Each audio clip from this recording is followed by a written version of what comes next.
Assalamualaikum warahmatullahi wabarakatuh. Bismillahirrahmanirrahim. Alhamdulillahilladzi an'ama ala ni'amihi allati la tuhsa.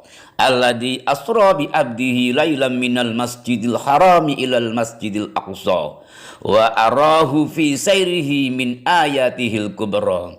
Ashhadu an la ilaha illallah syahadatan takunu lana indallahi dhukhra. Wa ashhadu anna Muhammadan abduhu wa rasuluh rahmatan lil alamin basira wa nadhira.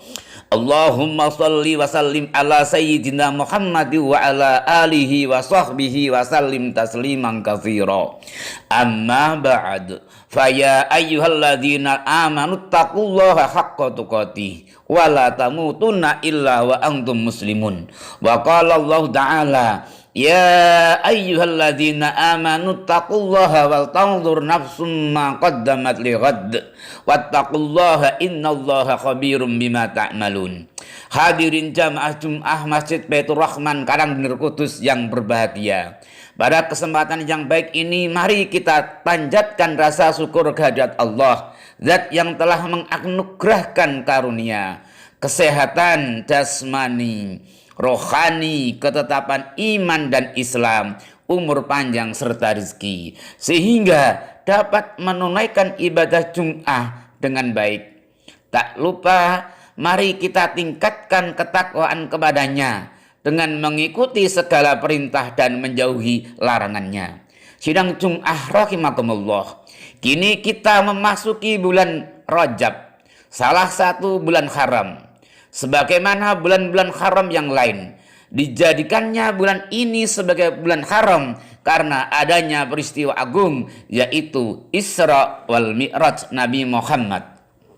Jamaah Jum'ah yang mulia, menurut ilmu sejarah, munculnya suatu peristiwa tidak terlepas dari sebab yang mendahulunya.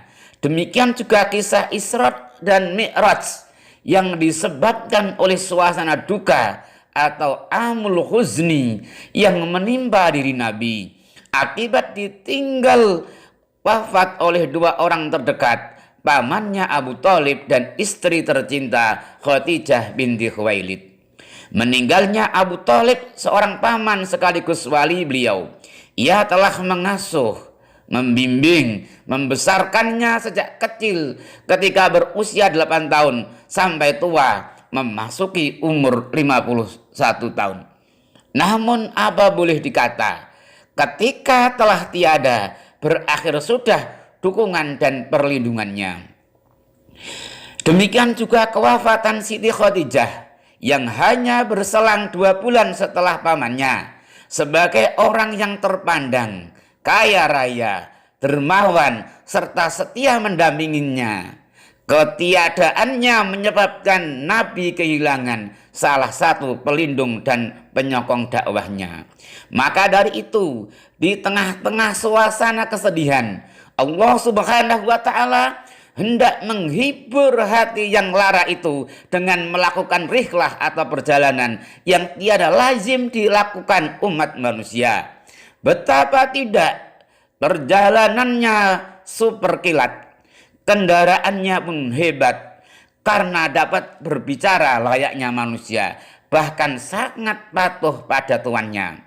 Hadirin yang berbahagia, kisah Isra dijelaskan secara tegas dalam Al-Quran surah Al-Isra ayat 1 atau pada juz ke-15 yang berbunyi sebagai berikut.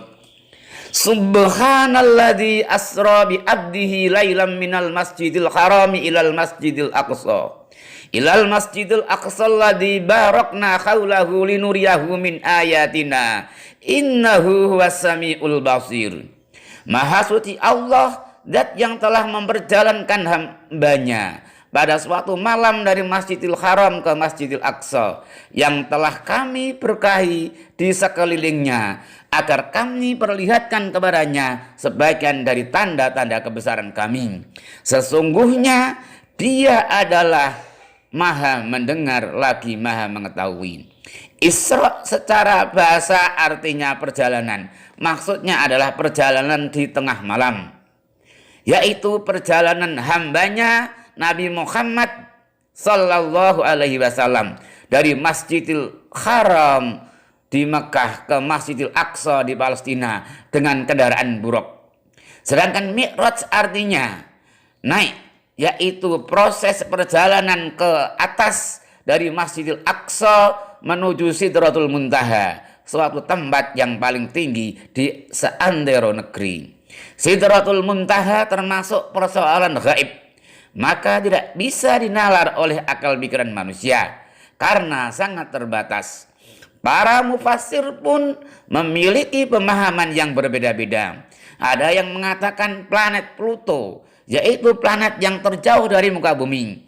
Ada yang mengatakan sebuah aras, yaitu singgasana Allah Subhanahu wa taala. Pendek kata, masalah gaib tidak ada yang mengetahui dengan pasti selain Allah Zat yang Maha Tahu. Yang terpenting adalah kita mengimani dan mengambil hikmahnya karena termasuk masalah sam'iyat atau masalah kelangitan. Hadirin yang mulia, kisah Mi'raj disebutkan di dalam Quran surat An-Najm ayat 14 hingga 15. A'udzu billahi minasyaitonir rajim. Wa laqad ra'ahu nazlatan ukhra inda sidratil muntaha. Dan sesungguhnya Muhammad telah melihat Jibril itu dalam rupanya yang asli pada waktu yang lain, yaitu di Sidratil Muntaha. Hadirin jamaah yang berbahagia, menurut para sejarawan muslim, peristiwa Isra Nabi terjadi pada malam tanggal 27 Rajab tahun ke-51 setelah kelahirannya. Kronologi kejadiannya, pada malam hari setelah salat Isya, beliau sedang tertidur di Masjidil Haram, lalu dibangunkan oleh malaikat Jibril, mendapat panggilan suci guna menghadap ilahi Rabbi. Namun sebelum berangkat terlebih dahulu dibelah dadanya oleh malaikat Jibril, lalu dibersihkan dengan air Zam-Zam agar mempunyai hati yang bersih karena hendak menghadap ilahi Rabbi. Kemudian didatangkanlah seekor binatang dari surga yang disebutnya buraq. Secara bahasa artinya kilat karena laju kecepatannya melebihi kilat yang menyambar. Ia adalah bagai seekor binatang yang lebih kecil dari bigol dan lebih besar dari keledai. Isra Mi'raj beserta peristiwa yang ada di dalamnya merupakan salah satu masalah gaib yang wajib diyakini oleh setiap muslim, yaitu bagian atau varian dari iman kepada Allah, sebagaimana dijelaskan Profesor Dr. Syekh Mahmud Saltut, mufti besar dari Universitas Al-Azhar Kairo, Mesir. Makna iman kepada Allah adalah mempercayai bahwa Allah sebagai satu-satunya zat yang maha kuasa, zat yang maha esa, zat yang maha pencipta seluruh alam semesta, baik yang bersifat syahadah atau fisik maupun yang gaib atau metafisik. Hal ini sesuai dengan firman Allah di dalam surah Al-Baqarah ayat 2 hingga 3. A'udzu billahi minasyaitonir rajim. Dzalikal kitabu la raiba fihi hudal lil muttaqin alladzina yu'minuna bil ghaibi wa yuqimunas sholata wa mimma razaqnahum yunfikun. Artinya, kitab Al-Quran ini tidak ada keraguan padanya, petunjuk bagi mereka yang bertakwa, yaitu mereka yang beriman kepada yang gaib, yang mendirikan sholat dan menafkahkan sebagian rezeki yang kami anugerahkan kepada mereka. Dalam perjalanan itu Nabi didampingi oleh 2 orang malaikat, yaitu Jibril di sebelah kanan dan malaikat Mikail di sebelah kiri. Pendampingan ini mengandung makna bahwa perjalanan yang penting perlu ada penunjuk atau guide agar tidak tersesat serta tempat bertanya jika ada sesuatu di tengah jalan. Misalnya, ketika dalam perjalanan Nabi menjumpai orang-orang yang bercocok tanam sekaligus memanen tanamannya terus-menerus tiada henti. Kemudian beliau bertanya kepada Jibril, "Wahai Jibril, gerangan apa yang sedang terjadi itu?" Ia pun menjawab, itu adalah sosok kaummu yang gemar berinfak dengan ikhlas. Mereka akan memanen hasilnya yang tiada henti di akhirat kelak. Kepedulian membelanjakan harta merupakan salah satu syarat untuk masuk surga bagi mereka yang memilikinya. Sebagaimana disebutkan dalam sebuah hadis, man ahabba dukhulal jannati min ghairi infaqi malin fahuwa kadzab. Barang siapa yang merindukan surga tanpa mau berinfak sebagian hartanya, maka dialah orang yang dusta. Kemudian pada perjalanan berikutnya, Nabi mencium bau yang sangat harum bagai minyak kasturi. Seraya bertanya, "Hai Jibril, gerangan apa yang baru ini?" Lalu ia pun menjawab, "Itu adalah bau Siti Masitoh beserta suami dan anaknya.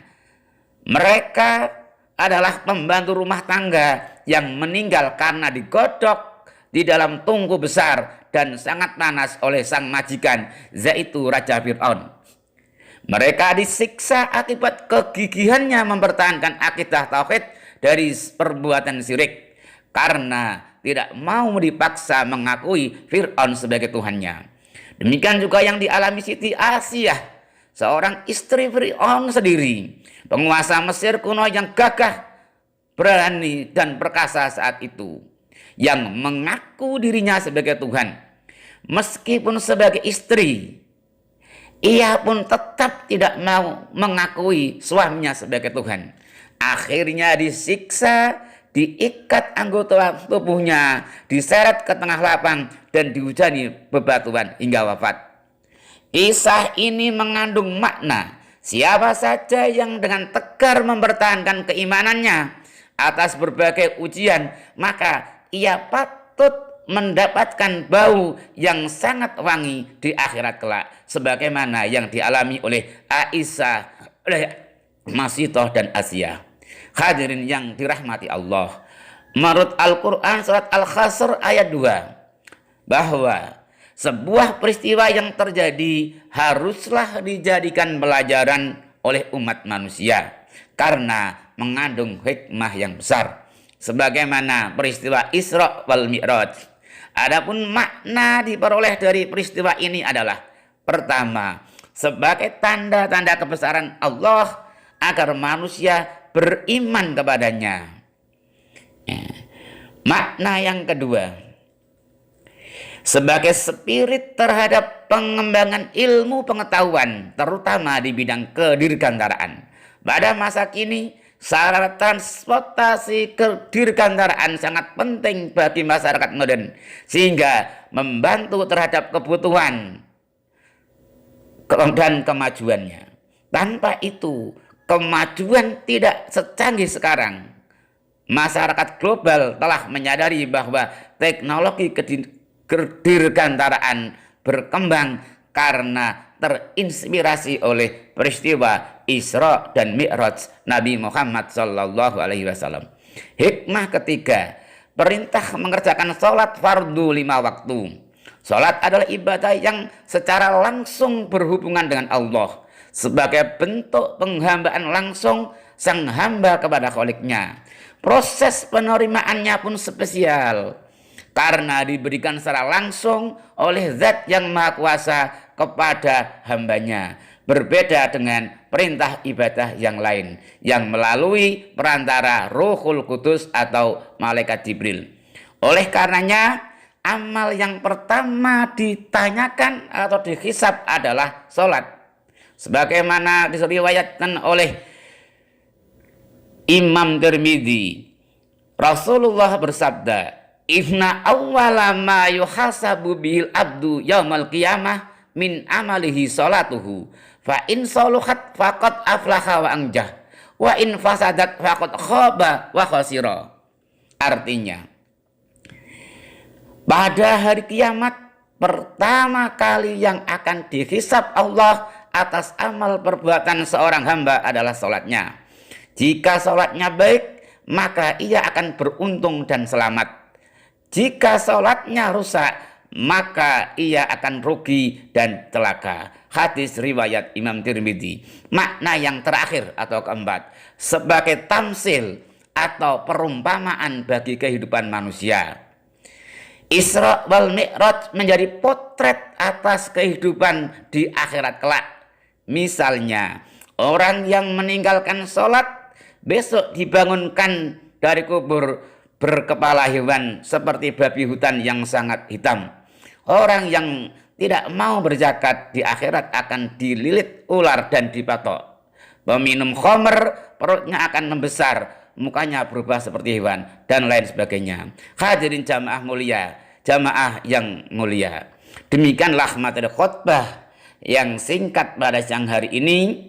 Semoga bermanfaat bagi kita, bahwa kisah Isra wal Mi'raj berperan penting bagi masyarakat di saat ini, yaitu menjadi potret terhadap kehidupan di akhirat kelak yang akan kita jalani. Sekian.